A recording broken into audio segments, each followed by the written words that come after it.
Hello everyone and once again welcome back.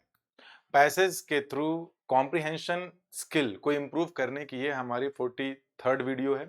इस video में भी हम लोग पंचतंत्र के ही एक स्टोरी को समझेंगे जो कि छोटी सी एक स्टोरी है। इस स्टोरी में हम करते क्या हैं कि सेंटेंस को ग्रामेटिकली कैसे कंस्ट्रक्ट किया गया है इस लॉजिक से इसकी हिंदी निकालते हैं। इसका फायदा उन बच्चों को मिल जाता है जो बच्चे बिल्कुल पढ़ के समझ ही नहीं पाते, तो उनको ये आइडिया लगता है कि अच्छा ये इस वजह से यहाँ पे हुआ है, तो अगली जगह अगर ऐसे कॉन्सेप्ट्स मिलते हैं तो उनको इसे अप्लाई करना आसान हो जाता है। तो चलिए वीडियो को अंत तक देखिएगा, 5 से 10 मिनट की ये वीडियो होने वाली है। आज के इस स्टोरी का टाइटल है the greedy dog and the bone, एक लालची कुत्ता और उसकी हड्डी। तो एज आई ऑलवेज से किसी भी सेंटेंस को कॉम्प्रिहेंड करने के लिए सबसे पहले find out the verb and the subject. So in the given sentence I have found the verb, तो यही वर्ब है, पास्ट इंडेफिनिट टेंस है, second form of the verb है ये। फाइंड, फाइंड मतलब पाना होता है, फाउंड सेकेंड फॉर्म है उसका, ये सब्जेक्ट है। अ डॉग मतलब किसी एक कुत्ते की बात हो रही है, जो बता रहा है ये सिर्फ उसी को पता है कि कौन कुत्ता है, इस स्टोरी बता रहा है, लिसनर को नहीं पता।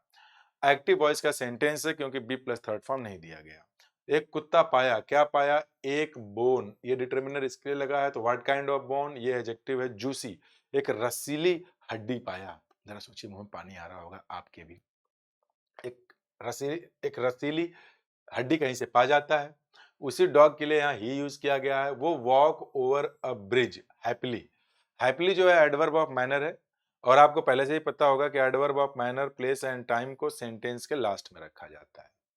अब वो चला, कहाँ चला? ओवर। ओवर का मतलब मोशन होता है कि अगर ब्रिज है आपका तो इधर से इधर होगा ना, तो इस पार से उस पार चल के चला गया।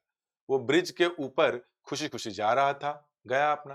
He looked into the river। अब ये भी ही उसी का। अच्छा, एक बात और ध्यान दीजिएगा, second form of the verb, second form of the verb, second form of the verb, second form of the verb, second form of the verb, second form of the verb, और कहीं आया है कहीं पे वर्ब आपका fail, second form of the verb, lost second form of the verb. It means कि if we want to narrate a story, अगर हम किसी बात को बताना चाहते हैं तो उसको बताने के दो तरीके, या तो आप यूज कर लीजिए प्रेजेंट इंडेफिनिट टेंस या फिर यूज कर लीजिए पास्ट इंडेफिनिट टेंस। यही यूज होते हैं अनलेस कि कोई एक ऐसी कंडीशन आ जाए जहां पे किसी और टेंस को यूज करना पड़े। तो फिलहाल यहाँ पे सारे वही हैं। तो वो झांका, कहाँ झांका? नदी में झांका। अच्छा, ये एंड एक कंजंक्शन है, ये second form of the verb है, यहाँ भी second form of the verb है, तो ही को कॉमन ले लिया गया। He looked into the river and saw his reflection, और उसको अपना ही प्रतिबिंब, अपनी ही परछाई दिखाई दी। यानी एंड हटाएंगे तो ऐसे बनेगा, he looked into the river full stop he saw his reflection. तो ये भी सही है, बेहतर है। ही थॉट, अब उसने क्या सोचा रिफ्लेक्शन के बाद? आप चाहें तो दैट कंजंक्शन का यूज कर सकते हैं, फॉर्मल स्टाइल में हम करते हैं इसे। उसने सोचा, क्या सोचा? कि इट वाज अनदर डॉग।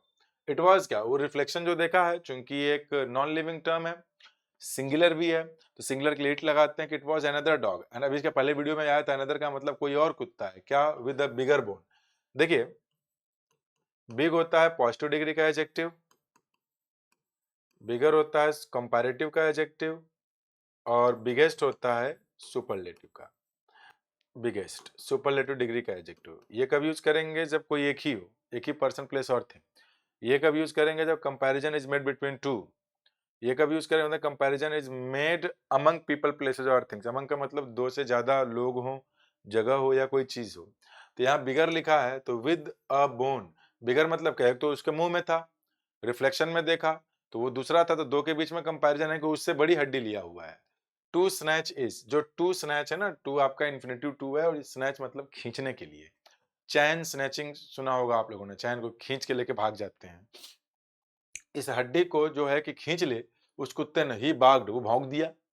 अब जैसे ही भौंकता होता क्या है कि वही बोन, द बोन क्यों लिखा गया है? क्योंकि ब्रिज के बारे में कहीं लिखा हुआ अजूसी बोन, बोन आ चुका है एक बार, दोबारा बोला गया।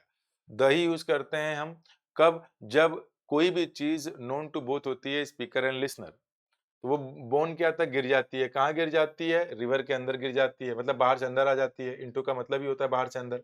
ही लॉस्ट, वो खो देता है everything due to greed. Greed का मतलब लालच होता है, सब कुछ खो देता है ड्यू टू ग्रीड। ये ड्यू टू एक प्रेपोजिशन है। इस प्रेपोजिशन का मतलब होता है आपका बिकॉज ऑफ, के कारण, लालच के कारण। तो यहां से क्या मोरल देखने को मिला? Greed makes you loose.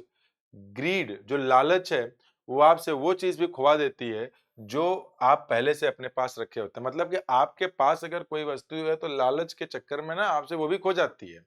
यहाँ पे एक स्ट्रक्चर आया हुआ है मेक समबडी लूज, ये एक्चुअल में कॉजेटिव वर्ब का एक स्ट्रक्चर है, make somebody plus first form. इसका ये मतलब होता है ना कि इस आदमी से कोई काम कराना। जैसे मैंने बोला सिंग, सिंग का मतलब होता है गाना, गवाने के लिए ऐसे बोलूंगा मैं, मेक राम सिंग। तो इसका ये मतलब निकलेगा कि राम से गाना गवाओ। मैंने लिख दिया होता कि मेक हिम रन, तो इसका मतलब है उसको दौड़ाओ, मेक